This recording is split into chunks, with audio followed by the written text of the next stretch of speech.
Welcome students. आज का जो वीडियो हमारा उसमें हम डिस्कस करेंगे classification of elements,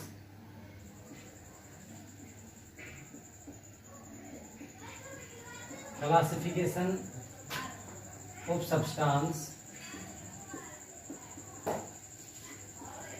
on the basis of their conductivity.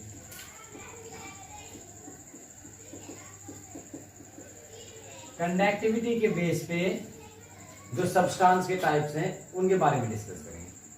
तो देखिए students, on the basis of conductivity हमारे पास जो टोटल सब्सटेंस होते हैं 4 टाइप्स हैं। फर्स्ट इज कंडक्टर,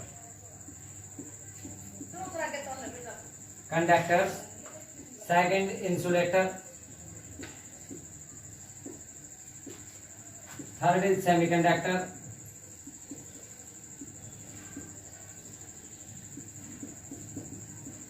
और फोर्थ का सुपर कंडक्टर।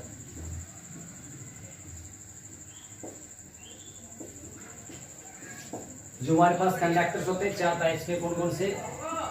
ये जो हमारे कंडक्टिविटी के बेस पे जो सब्सटेंस होते हैं वो 4 टाइप के, कौन कौन से? Conductors, insulators, semiconductor and super conductors. तो देखिए स्टूडेंट्स, अब कंडक्टर्स आपने पढ़े कौन से होते हैं? Those substance which are passing heat and electricity या which pass through allow the electricity through them, जिनके अंदर से इलेक्ट्रिसिटी पास हो जाए इनको क्या बोलते हैं? कंडक्टर्स। और जिनके अंदर से इलेक्ट्रिसिटी पास नहीं होगी वो क्या बोलते हैं? इंसुलेटर।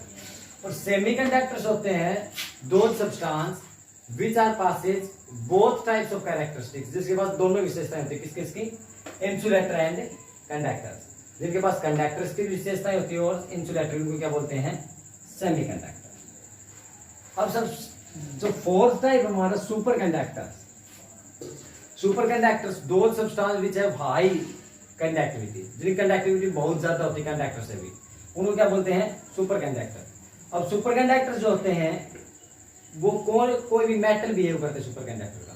कब करते हैं? जब हमारा टेम्परेचर जो होगा 0 डिग्री से 15 डिग्री तक, जब हमारा टेम्परेचर 0 डिग्री से 15 डिग्री सेल्सियस तक होगा, तब जो मेटल होते हैं उनको क्या बोलते हैं? हम सुपर कंडक्टर्स। तो स्टूडेंट्स, ये थे हमारे पास conductor, insulator, semiconductor and superconductors. अब हम डिस्कस करेंगे किसके बारे में? कंडक्टर्स के बारे में। कि जो कंडक्टर्स होते हैं हमारे 2 टाइप्स के होते हैं। कौन कौन से? एक इलेक्ट्रोलाइटिक कंडक्टर होते हैं और दूसरे होते हैं मेटालिक कंडक्टर। देखिए स्टूडेंट्स,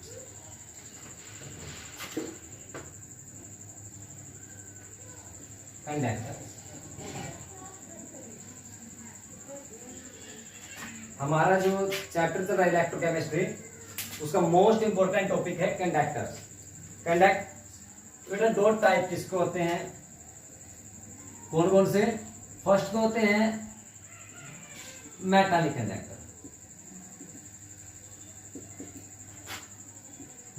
कंडक्टर, और दूसरे होते हैं इलेक्ट्रोलाइटिक कंडक्टर।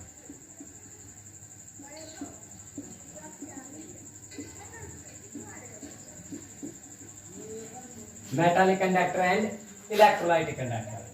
अब देखिए मेटालिक कंडक्टर, अब हमारे पास कोई कंडक्टर है, जैसे हम ले रहे हैं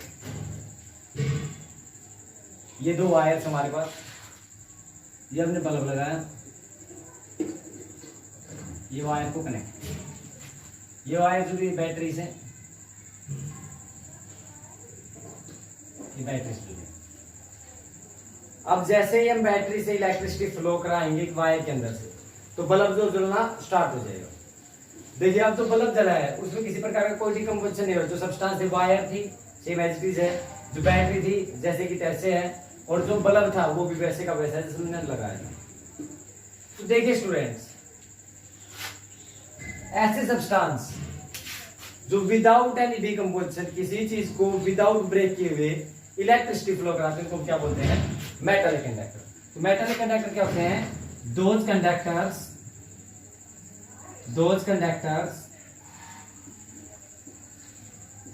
which passes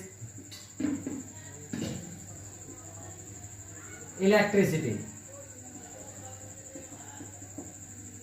without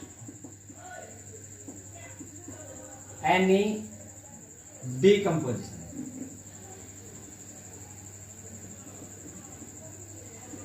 without any decomposition जो इलेक्ट्रिसिटी पास करते हैं उनको बोलते हैं बेटा मेटलिक कंडक्टर। अब इलेक्ट्रोलाइटिक कंडक्टर, ये हमने कोई कंटेनर लिया, जैसे कि कल इलेक्ट्रोलाइसिस करवाया होगा, ये एक इलेक्ट्रोड, ये दूसरा electrode, electrode these are connect to the source of energy. अब इसके अंदर कौन सॉल्यूशन ले रहे हैं हम, सोडियम क्लोराइड। जब इलेक्ट्रिसिटी फ्लो कराएंगे तो इलेक्ट्रिसिटी कैसे फ्लो होगी, पहले तो जो सोडियम क्लोराइड था वो आयंस में डिकम्पोज होगी, किसमें, Na positive and Cl negative में। उसके बाद इलेक्ट्रिसिटी फ्लो करेगी। तो जो सब्सटेंस लिया हमने कौन सा, NaCl, वो पहले डिकम्पोज होगा किसमें, Na पॉजिटिव Cl नेगेटिव में। पहले अपने आयंस में डिकम्पोज होगा, उसके बाद इलेक्ट्रिसिटी फ्लो करेंगे। तो ऐसे सब्सटेंस को क्या बोलते हैं, इलेक्ट्रोलाइटिक कंडक्टर। इलेक्ट्रोलाइटिक कौन से होते हैं, those conductor which passes electricity undergo decomposition,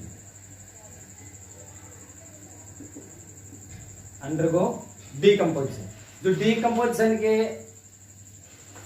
under electricity pass करने को क्या बोलते हैं, इलेक्ट्रोलाइटिक कंडक्टर। अब जो हमारा क्वेश्चन बनता है बेटा यहाँ से, वो क्या होता है कि इन दोनों के बीच में डिफरेंस होता है, मेटलिक कंडक्टर और इलेक्ट्रोलाइटिक कंडक्टर के अंदर। अब देखिए, अब इनके अंदर से जो इलेक्ट्रिसिटी फ्लो करेंगे वो कौन इलेक्ट्रिसिटी फ्लो करेंगे, इलेक्ट्रॉन्स, इलेक्ट्रॉन करंट फ्लो करेंगे। तो द करंट या electricity is flow due to the electrons. इनके अंदर जो इलेक्ट्रिसिटी फ्लो करेगी किससे फ्लो करेगी, इलेक्ट्रॉन से। और इनके अंदर जो इलेक्ट्रिसिटी फ्लो करेगी किससे करेगी, आयन से। The electricity flow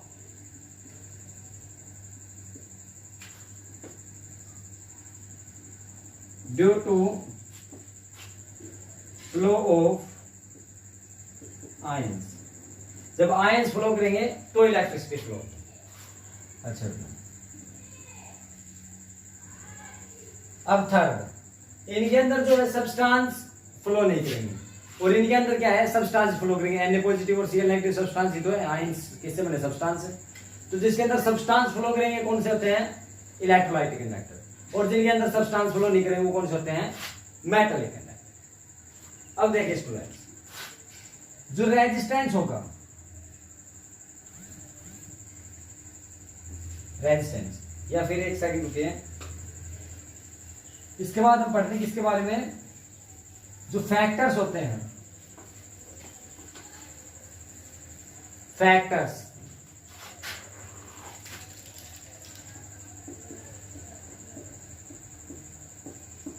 factors which are affecting the metallic conductor. Metallic conductor को प्रभावित करने वाले जो हमारे पास फैक्टर्स है कौन कौन से हैं। सबसे पहला होता है nature of metal, nature of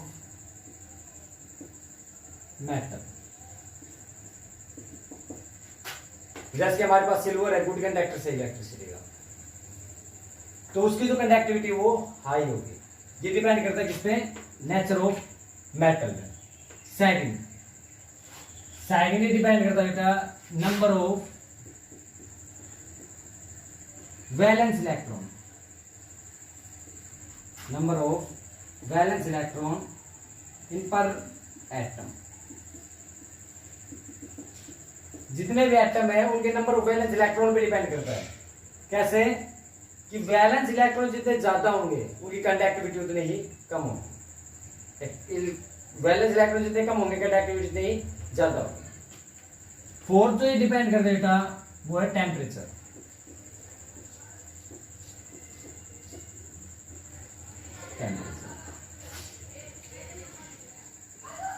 अब जो कंडक्टिविटी है हमारी मेटल कंडक्टिविटी, टेम्परेचर ये जो मेटालिक कंडक्टिविटी है वो इनवर्सली प्रोपोर्शनल होती है किसके?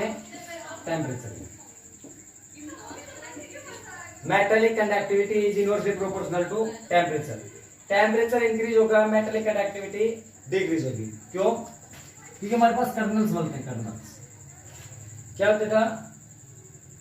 इलेक्ट्रॉन यहां से फ्लो करेंगे, टेम्परेचर को इंक्रीज किया, इलेक्ट्रॉन फ्लो करने स्टार्ट हो गए। अब यहाँ जो गैप बनेगा स्पेस, उसके अंदर क्या होगा कि जो पॉजिटिव चार्ज पार्टिकल है वो क्रिएट होंगे।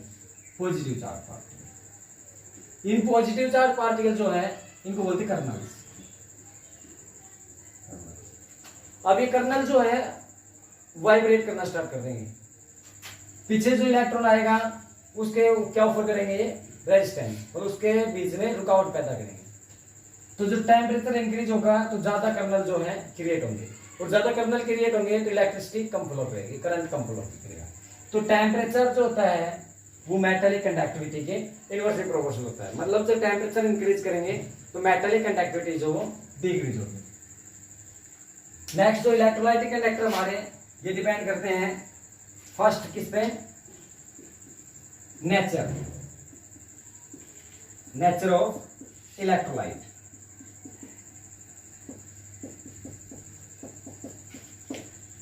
जो इलेक्ट्रोलाइटिक कंडक्टर फर्स्ट डिपेंड करते हैं नेचर ऑफ इलेक्ट्रोलाइट पे। देखिए हमारे पास दो टाइप्स के इलेक्ट्रोलाइट्स थे, स्ट्रॉन्ग एंड वीक। वीक का एग्जांपल हमारे पास एसिटिक एसिड, स्ट्रॉन्ग का एग्जांपल हमारे पास HCl। देखिए स्टूडेंट्स, जो स्ट्रॉन्ग इलेक्ट्रोलाइट होते हैं उनकी जो कंडक्टिविटी होती है वो हाई होती है, और जो वीक इलेक्ट्रोलाइट होते हैं उनकी कंडक्टिविटी लो होती है। नेक्स्ट है स्टूडेंट्स विस्कोसिटी।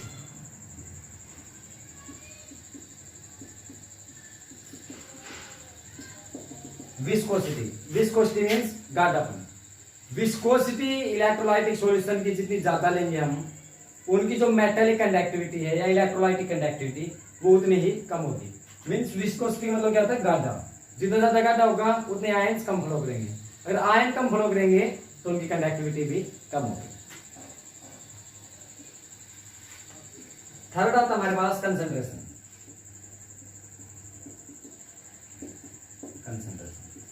जो हमारा इलेक्ट्रोलाइटिक कंडक्टिविटी है, इलेक्ट्रोलाइट की कंडक्टिविटी वो डायरेक्टली प्रोपोर्शनल होती है किसके? कंसंट्रेशन। कंसंट्रेशन जितनी ज्यादा होगी आयंस उतने ज्यादा बनेंगे, जितने ज्यादा आयंस बनेंगे उतना ज्यादा करंट फ्लो करेगा, और जितना ज्यादा करंट होगा उतनी इलेक्ट्रिसिटी ज्यादा होगी। और फोर्थ और इंपॉर्टेंट होता है इसका टेम्परेचर। जो इलेक्ट्रोलाइटिक कंडक्टिविटी है वो डायरेक्टली प्रोपोर्शनल होती है किसके? टेम्परेचर की। यदि टेम्परेचर इंक्रीज होगा तो इलेक्ट्रोलाइटिक कंडक्टिविटी भी इंक्रीज होगी। तो स्टूडेंट्स ये थे हमारे कंडक्टर्स या substance on the basis of conductivity. Conductivity based 4 types की बताई हैं। तो स्टूडेंट्स जो इंपॉर्टेंट टॉपिक था वो क्या है? मेटलिक कंडक्टर और इलेक्ट्रोलाइटिक कंडक्टर के बीच हमें डिफरेंस देखना है। मिलते हैं नेक्स्ट वीडियो में। Thank you student.